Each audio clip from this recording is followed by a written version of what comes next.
Hi, I'm Ruby and welcome back to Ruby's Outdoor Rendezvous. Today, we're hunting with Matt Lamp at Full Bore Outfitters.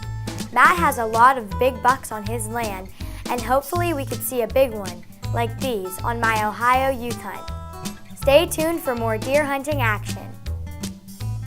I found Full Bore Outfitters while we were searching the web for Ohio deer hunting guides. His website had great pictures of big bucks. We finally decided to hunt with Matt Lamp for a couple of good reasons. First is because he has 3 daughters. Matt takes his 2 older girls hunting for deer and turkey, so he knows all about hunting with kids and girls. The other reason we chose Matt is because he has no antler restrictions on his youth hunts. Matt said that if a kid is happy with a buck, no matter what size or how many points it has, then it's okay with him. Some guides fine you $250 or more if you shoot a smaller buck. Matt thinks it's important to get young children involved in the outdoor life, and during the summer, he shows them what it's like to be a hunting guide and how they plant their food plots. Matt has hundreds of acres to hunt on, and it's all private ground for his hunters only.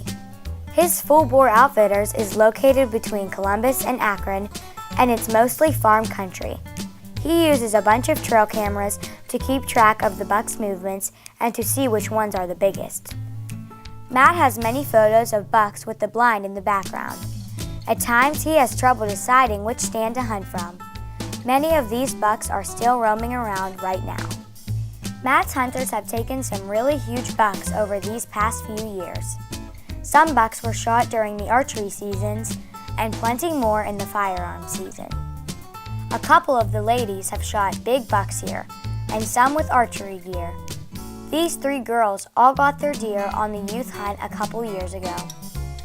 I met one of Matt's guides, Tony Collins. He showed me pictures of this massive buck he shot last season. Matt has taken several big whitetails himself, like this heavy-horned buck. Matt's dad, Phil, has shot bucks in this area too. Sometimes their bloodhound, Roxy, is put on the blood trail to follow the scent when a hunter can't find the wounded deer. Matt's 12-year-old daughter is an experienced hunter. She shot this wild buck last season. Some of the hunters stay here at this camp, and when you see pictures of these Ohio giants, you know your chances are good for seeing a trophy whitetail.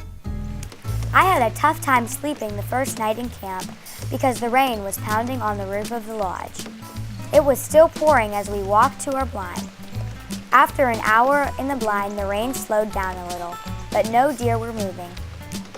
Well, we're in this blind and it's really nice. It's like hard on the outside and it's like a big circle, and it has windows all around, and it has these 2 open ones in the front so you can stick your gun out.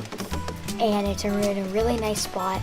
We have a food plot right out there, and if you can see really close, there's a feeder, and that's where the deer like to come, right there.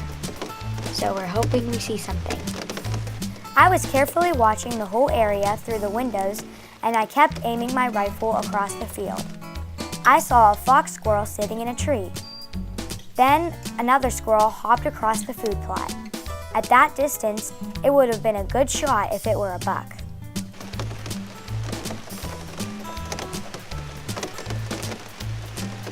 That was our little buddy heater, and it's not really that cold today, but tomorrow it's supposed to be 20 degrees, so we're testing it out and it works really good. It makes our whole blind warm.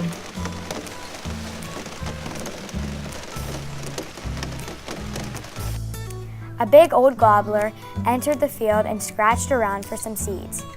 Looked like about a nice 10-inch beard, just the size I would want to shoot in the spring turkey season. I'm using my Savage Bolt Action 20-gauge slug gun. It has the shorter youth stock, so it fits me great. I've been hunting with it for 2 years, and I'm using these Hornady slugs. These big bullets weigh 250 grains, and they're really accurate out to about 100 yards. Suddenly, a swarm of cardinals landed in the brush all around our blind. We got some nice video of them feeding. When my grandpa tilted his video camera up from this cardinal, His camera focused on the green food plot for a few seconds. Then he shut the camera off. Just at that moment, Pup saw a buck walking towards the field from our right side. He whispered, "Ruby, big buck, get ready. Wait till I turn the camera on." When I saw that buck right here, I couldn't wait for the camera. I pulled the trigger. Boom. As the buck ran, I saw a white gouge on its back, like the hair and skin had been shaved off by my bullet. I was sick. I couldn't believe that I had missed. I'm the maddest person in the world right now because a big buck, the biggest buck I ever seen in my life, walked by us, and I aimed at him perfectly. I guess I shot too high, and I don't know if we got him or not. And we've been sitting here for 4 hours waiting for Matt to come so we can go look for him. And I don't know, I'm mad because I'm pretty sure I missed it. And I'm pretty sure I just ruined my chances. At 9:52, we quickly sent Matt a text explaining that I shot at a nice buck. He texted back, "Just hang loose, we'll come check it out." You've only been waiting 20 minutes, Rube, not 4 hours. 4 hours. No, not 4 hours. Well, that's how long it feels like. We called him at 10 o'clock. What time is it now? 4 o'clock. What time is it? 10:19. So we've been waiting 19 minutes, Rube. I'm not happy. I'm actually very mad. How far was he? Not far at all. That's why I'm mad. Because I don't understand how I could miss him.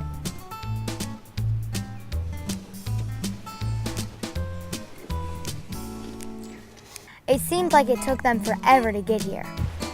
When Matt and Phil showed up, we started looking in the soggy field for any drops of blood. I was worried that the rain already washed away some of the blood trail.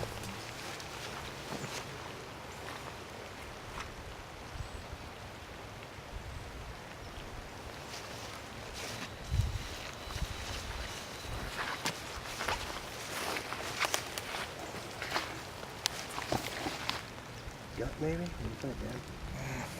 No? Yeah.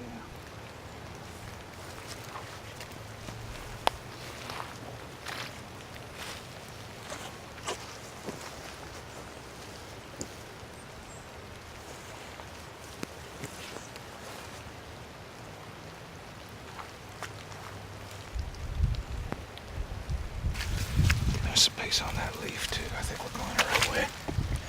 Yeah, it looked like it. Yeah, that's got some right there. Yeah. Yeah. He took a big leap right in there. I saw him go through that high grass. But I couldn't see it anymore past like one leap. Gotcha. Nature trail there.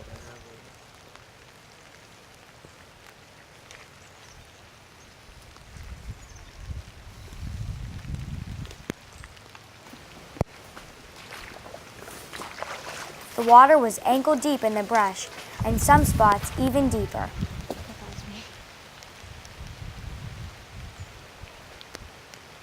Rube, where's that blood on the tree?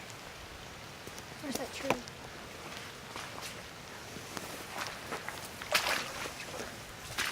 Where was the blood on the tree, Rube? Right here. Wait, there, let me see. Then we saw lots of blood on the sides of saplings. Matt said, "That's a really good sign." He told me, "You hit him good, Ruby." That's a good mark. Yeah.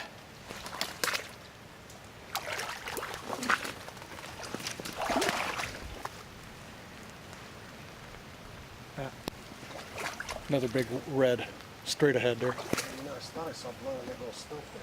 Yeah. Yeah. There's Oh, a yeah. big red flag Yeah. right there. Yeah, he's bleeding. This is good. Let's bring it outside now. She was crying her eyes out for about 2 minutes. I thought I missed him. It's dead right there. Really? Nice job, Susie. It's a good Got one, him. Nice. Really? Where's he at? Where's he at? Wait, What's wait. that? Where is he? It's right up there. You can see the Good dogs. job, Ruby. Keep me up, kid. I know Grandpa's proud of you, but I am too. That's awesome. Good job, Rube. Thanks. Well, he didn't go 40, 50 yards. I was so nervous. I thought I He missed just, Look at that hunter. blood there on this. Whenever he ran away, we got nervous because we didn't have time to really look at him when he first got there. So when he ran away, we saw this like part like where like we thought the hair fell out and it was a little high. So we didn't know if I got him or not, if I just like grazed his back or. That camera takes about 4 seconds to turn on. She fired. He was like, wait, and I was like, I can't wait. I said, wait, boom. Whoa, fast. A little earlier at like 9:50 or 10 o'clock, we weren't really ready for it, but this big buck walked near the tree stand, the blind, and I took a shot at him, and Matt said that his bow hunting client, Shannon, took a shot at him before, and he had this big bald spot on his back, and that's where I thought I shot. So I was really mad, and I thought I missed him, and I was crying, but we just found the blood trail, and we saw this big spot on the tree with a bunch of blood, and we found him laying in all this water. Good job, Rubes. I'm so glad, I'm so glad.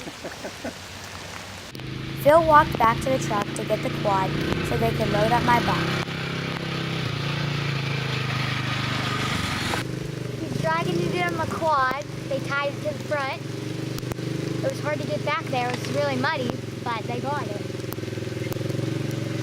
And here it comes. Matt did a great job tracking my buck in the swampy woods.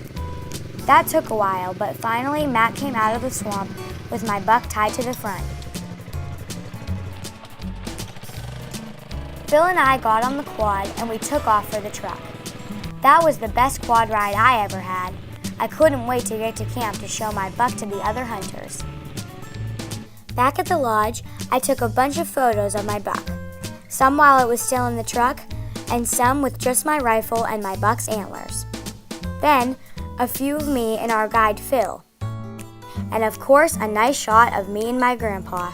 He's my best guide. I've been deer hunting for 5 years, and I've spent hundreds of hours in tree stands and ground blinds. I've always daydreamed of shooting a big buck. Thanks, Matt. This hunt was awesome. And I'm already practicing for next year at Full Bore Outfitters.